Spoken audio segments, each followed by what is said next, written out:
La Haute Autorité de Santé préconise de renforcer la place et le rôle du patient dans sa prise en charge. Cela a pour effet de le rendre acteur dans son parcours tout en créant une alliance thérapeutique entre professionnels et patients. Oui, mais qu'en est-il pour les enfants ? Quel est le rôle et la place des parents dans le parcours de soins et de rééducation pluridisciplinaire ? Comme toujours, pour répondre, nous donnons la parole aux deux parties, famille et praticien. Anne est la maman de Noah, âgé aujourd'hui de 3 ans. Quelques jours après la naissance de son fils, on lui diagnostique une hypoglycémie sévère, ce qui provoquera des lésions cérébrales. Cette jeune maman se sent alors perdue dans cette nouvelle vie dans laquelle elle tombe brusquement. En deuxième partie, je discute avec Camille Roche, kinésithérapeute spécialisée dans la petite enfance et le neurodéveloppement. Elle exerce en libéral et au sein de centres médico-sociaux spécialisés. Elle a rejoint également K3W pour la création de formations destinées aux professionnels et aux parents. Dans cet épisode, elle nous donne son point de vue concernant la relation entre les familles et le monde médical. Elle invite également les parents à s'exprimer librement et à déculpabiliser. Mais on commence tout de suite avec Anne qui se remémore le moment où l'équipe médicale l'a préparée à cette nouvelle vie quelques jours avant leur sortie de la maternité. Avait-elle toutes les informations concernant la marche à suivre pour offrir le meilleur suivi dans l'intérêt de son fils Noah ? On écoute sa réponse. C'était à la fois très clair, on nous a dit voilà, votre fils va être pris en charge par le CAMS, il va être pris en charge par une neuropédiatre, etc. Il va y avoir un suivi qui va durer toute sa vie à des fréquences, des échéances différentes en fonction de son développement. Donc ça, c'était établi, on n'était pas perdu. Mais, c'est-à-dire en termes de quotidien, de démarche, de tout ça, on ne savait pas du tout où on allait. Est-ce qu'un accompagnement particulier vous a été proposé justement pour vous aider à connaître la marche à suivre plus précisément, peut-être plus dans les procédures, c'est ça que vous dites ? Oui, c'est ça, dans les procédures, malheureusement pas du tout. On s'est retrouvés un petit peu seuls une fois que Noah est rentré à la maison. À un moment donné, on vous oriente vers un centre médico-social ? Oui, on nous a expliqué que une des pédiatres travaillait également dans l'hôpital où était Noah. Donc, tout de suite a été mis en place un suivi tous les 6 mois pour voir un petit peu comment Noah se développait. Donc, ça a été fait assez rapidement, mais pour autant, on ne peut pas appeler ça une prise en charge par les corps autour, psychomotes, ergo, kiné, etc.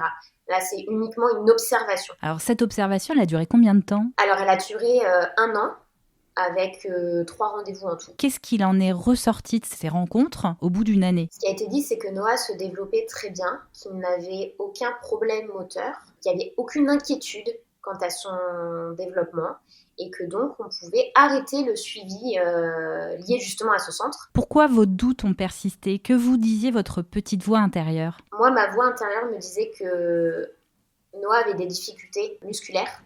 J'ai un ressenti concernant mon enfant, comme si je comprenais juste en observant. Et le ressenti, c'était qu'il y avait une faiblesse musculaire importante. Est-ce que vous avez fait une démarche auprès de la pédiatre du centre médico-social, mais est-ce que vous avez aussi cherché de l'aide auprès d'autres personnes extérieures ? Et qui sont-elles ? Alors, par rapport à la pédiatre, malheureusement, je pense qu'il y a eu un petit conflit d'éducation. Je crois que ce qui de ma part, était une démarche vraiment de mieux communiquer avec le corps médical, a été pris comme des petites leçons, je pense, des petites leçons, quoi, de dire moi je sais mieux que vous. Donc c'est là que je me suis réellement tournée vers une amie psychomote qui travaille en néonat. Donc là j'avais vraiment un socle assez sérieux, quoi. Puis j'ai une amie qui est médecin généraliste. Donc je posais des questions pour savoir vers qui me tourner de manière vraiment spécifique. Voilà. Quelle a été leur réaction à ces personnes ? Qu'est-ce qu'elles vous ont conseillé de faire ? On m'a conseillé de voir une kiné spécialisée dans les enfants avec des pathologies de neurodéveloppement, avec des troubles musculaires, neuromusculaires, en me disant peut-être que c'est pas le cas, mais au moins elle pourra faire un bilan. Et donc moi, tout de suite, j'ai cherché et je suis tombée du coup sur une kiné. Qui travaille pas dans ma ville, mais voilà, je me suis déplacée, j'ai brassé, etc. et j'ai trouvé quelqu'un. Qu'est-ce qu'elle vous a proposé, cette kiné, pour Noah ? Quelle a été sa démarche ? Alors déjà, de me prendre au sérieux. Elle m'a tout de suite inclus dans le suivi de Noah. C'est-à-dire que vraiment, ce que je disais, ce que j'observais chez mon fils, elle le prenait vraiment en compte. Après, elle observait elle de son côté pour acquiescer ou non, mais vraiment j'étais très écoutée, ce qui m'a vraiment fait du bien. Et puis après son discours, ça a été de dire voilà, on va se laisser quelques mois d'observation, de suivi. Moi voilà les exercices que je vais faire avec Noah, ceux que vous pouvez faire à la maison. Et puis d'ici quelques mois, on pourra savoir si c'est de l'ordre du handicap, donc de la pathologie, ou si c'est plutôt un petit retard de développement qui va être rattrapé au fur et à mesure. Aujourd'hui, vous félicitez-vous de votre décision de solliciter une kinésithérapeute? Ah bah oui, c'est même elle qui a, en fait, il y a un an, nous a dit, voilà, je pense que votre fils a un handicap, vous devez aller voir la neuropédiatre et vous devez lui dire ce mot-là. Et vous devez engager d'autres bilans. En fait, sans elle, je pense que mon fils n'aurait pas eu un développement aussi important. Notre vie serait vraiment différente si j'avais pas insisté. Selon vous, Anne, comment doit se construire la relation entre les professionnels de santé et la famille? Avec beaucoup plus d'écoute, beaucoup plus de possibilités d'échange. C'est quelque chose qui est, je trouve, assez difficile à trouver. D'autant que je suis une jeune maman, c'est-à-dire que j'ai eu un enfant à 26 ans, donc c'est vrai que moi, ma génération, elle fait des enfants plutôt à partir de 30 ans. Et en fait, il y a eu aussi ce regard-là qui était posé, c'est vraiment une jeune femme, une jeune maman, c'est son premier. Bon, on sait un peu mieux. Voilà, ça c'est vraiment quelque chose que je retrouve aussi chez d'autres amis qui ont été dans le même cas, etc., avec des pathologies ou pas. Et c'est extrêmement frustrant. Aujourd'hui, Noah est-il reconnu en situation de handicap et quelles sont ses difficultés? Oui, Noah est reconnu comme enfant handicapé depuis fin décembre 2022. Donc c'est tout récent, de manière officielle, hein, je parle administrativement.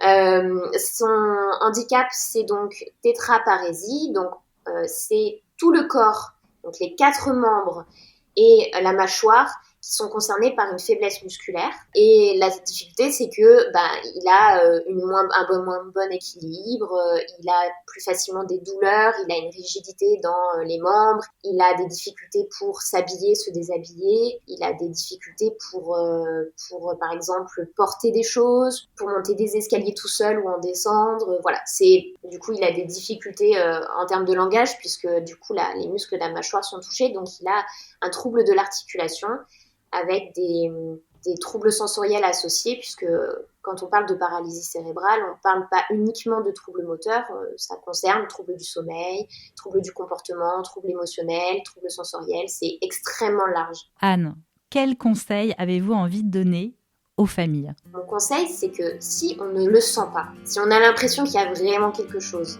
ça ne coûte rien d'aller voir quelqu'un d'autre. On n'a pas signé de contrat, on peut très bien aller voir un autre pédiatre ou un autre médecin. Même quand on manque de confiance en soi par rapport au corps médical, il ne faut pas hésiter à écouter son instinct et à voir d'autres personnes. Merci Anne pour ce précieux conseil. Votre histoire illustre parfaitement l'impact positif sur l'enfant lorsque la famille et les professionnels agissent ensemble, telle une équipe. Allons à présent à la rencontre d'une kinésithérapeute. Elle s'appelle Camille Roche. Pour les parents qui s'interrogent et doutent, voici ses conseils. Les parents sont les personnes qui sont le plus au contact de l'enfant, donc plus à même de voir ses réactions, tous ses déplacements, etc. Donc évidemment qu'il faut être à l'écoute de sa petite voix et quand on a un doute, on en parle aux professionnels de santé qui sont autour de nous. Ça, c'est indispensable. Par contre, la petite voix, des fois, quand on est parent et qu'on a un enfant peut-être qui est déjà différent ou où on ne connaît pas suffisamment le développement moteur de l'enfant, on a des inquiétudes des fois qui sont outre mesure. Donc voilà, il faut écouter sa petite voix sans avoir trop d'inquiétude non plus et savoir appeler les professionnels de santé quand on est inquiet. Que faire si on a le sentiment de ne pas être écouté par un professionnel lorsqu'on partage ses questionnements sur l'évolution de son enfant? Peut-être réitérer la question sur un second rendez-vous déjà, parce que ça montre davantage notre inquiétude. Et puis peut-être demander s'il le souhaite, par exemple, d'avoir un rendez-vous chez un kiné pour un bilan. Dire écoutez, je suis trop inquiet, je vois que vous pas du tout, mais est-ce que peut-être on pourrait avoir un bilan chez un kiné ou chez un psychomotricien, ça me rassurerait. Existe-t-il des étapes de développement chez l'enfant? D'abord, un enfant, il va découvrir son corps, plat ventre, côté, plat dos. Là, il va découvrir l'ensemble de son corps, de son enveloppe corporelle. Suite à ces 3 phases-là, etc., l'enfant, il va se retourner. Après le retournement, il va pouvoir venir pivoter sur le ventre, ramper. Petit à petit, il va pouvoir passer à 4 pattes, puis il va pouvoir venir s'asseoir sur les côtés, il va pouvoir venir passer à genoux, puis à genoux dressé. Une fois qu'il est à genoux dressé, il va passer en chevalier servant, on appelle ça, comme s'il demandait en mariage, jusqu'à passer debout. C'est très rapide, très schématique, mais oui, effectivement, ce sont les étapes de développement naturel chez un enfant. Alors, qu'est-ce qui peut être préoccupant ? Ça va être vraiment la symétrie dans l'utilisation du corps qui va être importante pour nous. Dans chacune des étapes, le retournement, le 4 pattes, s'il me fait un 4 pattes qui est asymétrique, donc plutôt que bien mettre une main devant l'autre, etc., et ben c'est toujours la même main qui avance et il y en a une qui a la traîne, ça m'alerte. Et le fait qu'on saute des étapes. Alors il y a des enfants par exemple qui vont pas passer par le rampé, qui vont faire un rampé 2-3 jours et puis très vite ils vont trouver le 4 pattes. C'est pas grave si c'est symétrique, si on voit que c'est harmonieux, c'est bien. Si on voit que l'enfant il est bloqué dans son déplacement, on s'inquiète. Que faire pour stimuler son enfant dans de bonnes conditions ? Il faut toujours avoir conscience que plus l'information est positive pour l'enfant, plus il va la retenir, il aura envie de la répéter. Donc il faut toujours que ce soit un moment agréable pour son enfant. Par exemple, dès que je vais le changer la couche, j'en profite pour te montrer tes pieds, pour t'enrouler. Ça va pas être nécessairement des instants de à 18h, je me mets à faire ma séance de rééducation. C'est tous les petits exercices qu'on donne, c'est à les ajouter au quotidien dans les moments de jeu. Existe-t-il du matériel dans lequel il faut investir ou au contraire à proscrire complètement ? Alors c'est assez cool parce que le développement moteur c'est plutôt économique. On n'a pas besoin de très grand chose. Tant mieux. Ce qu'on va vouloir nous c'est que l'enfant il bouge par ses propres moyens, il utilise ses propres muscles. J'ai besoin d'un tapis qui soit un peu dur pour pas que l'enfant se cogne. Et si le tapis est trop mou, inversement, il va avoir des difficultés à se déplacer. Imaginez-vous en train de marcher dans le sable, c'est plus difficile que marcher sur du goudron. Pour les tout petits ou les personnes qui sont malvoyantes, des cibles noires et blanches avec des gros contrastes sont très efficaces. Et après, n'importe quel jeu, le tout c'est qu'il va falloir attirer son attention. Au niveau des choses, non pas à proscrire, mais à éviter, par exemple, le transat, c'est pas quelque chose qui est super positif dans l'idée où l'enfant est attaché. On peut mettre l'enfant dans le transat le temps de faire à manger ou quoi que ce soit, par exemple, si c'est plus pratique. Mais c'est vraiment, il faut avoir dans l'idée de laisser la liberté à l'enfant de se déplacer. Donc, moins il a d'attache, mieux. Et après, une autre chose à éviter, c'est tout ce qui est espèce de trotteur, là où on assoit l'enfant, où il y en a un cadre bien autour de l'enfant, mais ça, on commence à bien le savoir.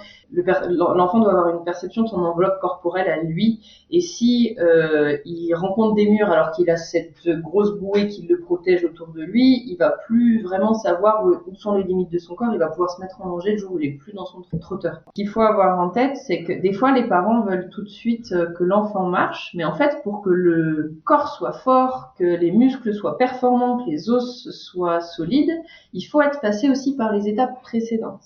Et du coup, par exemple, peut-être que oui, il sait pas encore marcher, mais il sait se déplacer à 4 pattes, et ben là, il fait sa solidité des hanches, il fait sa solidité du tronc, c'est hyper intéressant. 1, 2, voire 3 rendez-vous chez un kinésithérapeute pour un enfant nécessite-t-il une implication des parents en complément à la maison ? Alors, pour moi, c'est indispensable que les parents poursuivent les exercices à la maison. On n'est pas 2, c'est pas l'enfant et le kiné, c'est l'enfant, le kiné et le parent. On est 3 et l'apprentissage, ça va être la répétition des exercices. En cas de handicap, êtes-vous parfois amené à intervenir chez une nounou ou en crèche ou à l'école ? Alors, ça arrive pour leur donner également, oui, des billes, comment cet enfant fonctionne et qu'est-ce qui peut vous aider. Parce que dans certains handicaps, des fois, si on sait s'y prendre, le déplacement se passe mieux que si on n'a pas l'outil pour... par exemple, passer d'un meuble à l'autre quand on essaye de marcher, il y a des petits outils qui aident. Et effectivement, là, on peut échanger avec les crèches à ce moment-là, notamment, ou les nounous, effectivement.